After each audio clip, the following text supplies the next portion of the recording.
Magandang araw mga kaibigan. Bigyan natin ng reaction opinion itong post, Feed Your Mind Incorporated. Pahayag ni Congressman Tinio, sabi dito, BP Sara, may malita rin ayon kay Tinio. Ayon kay Tinio, dapat na managot ang mga taong tumanggap ng malita lalo na umano sa flood control scam. Biglang bumelta si Tinio na mukhang may maleta rin daw si BP Sara Duterte. Giit ni Tinio, ito umano ang naipakita sa kanilang pagdinig kung saan tumistigo si Trillanes. Oh, sabi niya, yes, ito ang exact word ni Tinio. Yes, dapat talaga managot ang mga tumanggap ng maleta, pero mukhang, ito, mukhang. Ibig sabihin, hindi siya sure. Mukhang si BP Sara ay may malita rin. Yan ang naipakita ng proceedings sa House Committee on Justice. So, opinion lang yan ni Congressman Tinio, which is expected from a Makabayan Black congressman. Wala tayong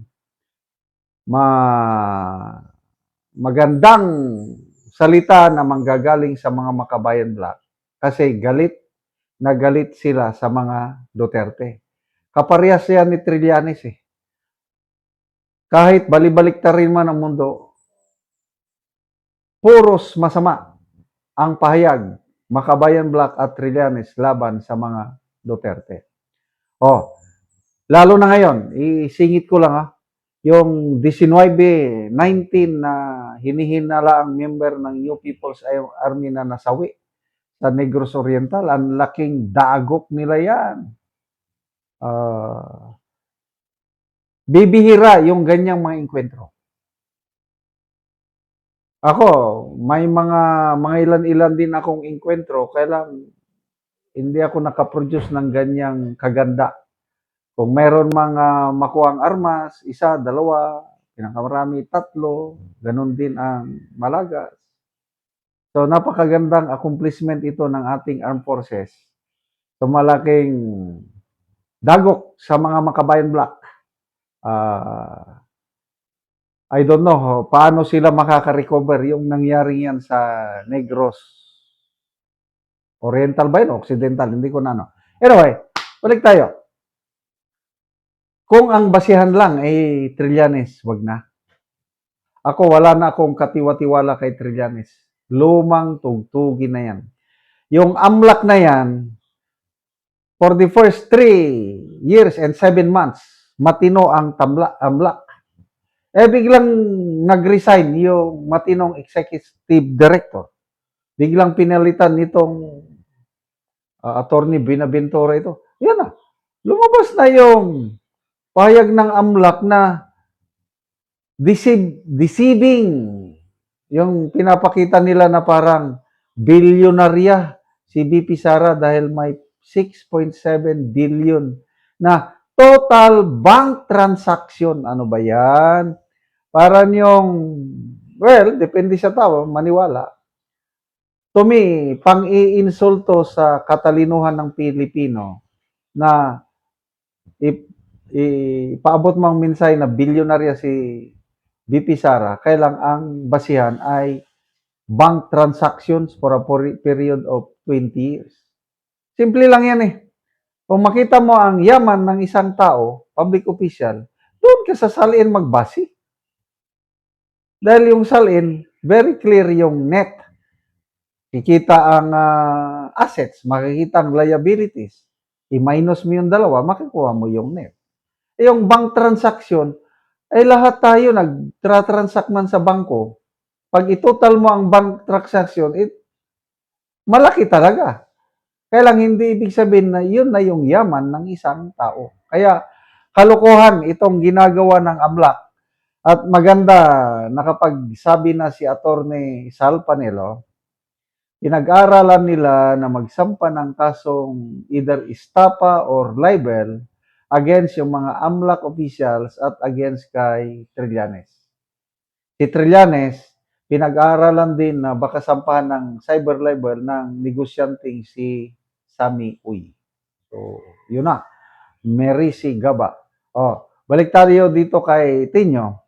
In fairness din dito kay Tinyo, Makabayan Black. Very consistent din sila, although binabatikos nila si BP Sara, binabatikos din nila ang Pangulo. Nagsampa nga sila ng impeachment complaint, hindi lang ang lumusot. So, tingin nila baka next year sasampahan nila ulit ng kaso impeachment case si PBBM, lalo na kung makabalik sa bansa si Saldico. Gagawin nilang testigo sa impeachment court si Saldico kung makabalik. Yan yung narinig kong sabi ni Congressman Antonio Tinio. So, kailan yon? April 29, ang last hearing. Nananawagan itong mga kongresista, magpakita kayo! Kaya lang, nag-announce na ang kampo ni BP Sara, hindi ulit sila magpapakita sa April 29. Manigas sila sa kahintay ni BP Sara. Dahil, what's the use of showing up sa isang pandinig na alam na, ako alam ko na yung boto ng Committee on Justice is my probable cause. Kahit ano pang mangyari dyan, may probable cause talaga. Ganon din sa Kamara. Nakikita ko na, kahit ano pang gawin nila, mayroon ng 1/3 of congressmen nga mag-i-endorse sa impeachment complaint ni BP Sara. Kaya, sigurado, doon na lang tayo magkikita sa impeachment trial. Yon ang tunay na labanan. Nakahanda na ang impeachment, ang defense team ni BP Sara. Ang kinakatakutan ko lang, baka biglang magdesisyon na naman ang Supreme Court na i-declare unconstitutional ang ginagawa ng Committee on Justice. Ay di hindi na naman matuloy yung bloodbath sa impeachment trial. Ako gustong-gusto ko nang matapos yan. Maibasura ang impeachment case ni VP Sara, yung aabot ba sa butuhan? Kasi sigurado naman na mananalo at mananalo sa butuhan si VP Sara. So, good luck sa mga anti-Duterte forces na gustong magpatumba kay VP Sara. Galingan ninyo. Salamat mga kaibigan sa inyong pagsubaybay sa channel nito. Nakakatulong kayo ng malaki sa tribong Talandig. Dahil ang sweldo natin sa channel nito is pantulong po sa tribo. Namimigay tayo ng libreng yero at pako para makapagpatayo sila ng mas maayos na tirahan. Panoorin nyo ang video na ito. Natagaan na mo og yero. So mag-atop na ni siya karon.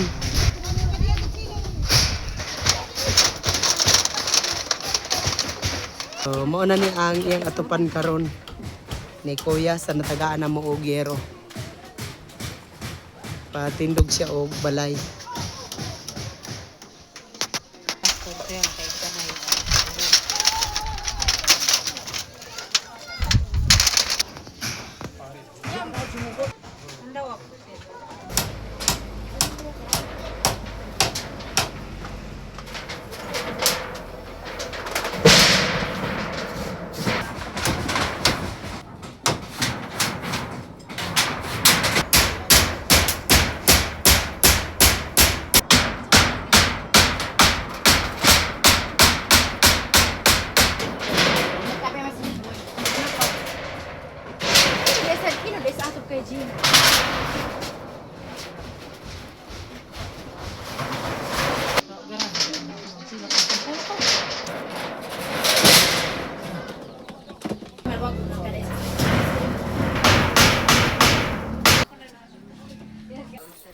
O karon humanag yun sa pag-atop ang among gihatag nga hero sumo na ni. Kuan na gyud kanang nakaatop na gyud ang mga tawo nga gitabangan sa yero. So dili na gyud sila ulanan ani. At sa Ginoo ug sa nagtabang sa sin nga dili na may maulanan kay nailisda na among sin nga buslot sa bag-o. So dako kayo mong pagpasalamat sa labaw makagagahom ug sa naghatag sa sin. Dili pa gid may kapalit sa sin tungod kay wala mi kwarta nga ikapalit ug walay nagtabang sa sin dili pa gyud mi makaatop. Oh, so salamat kayo. Salamat kayo.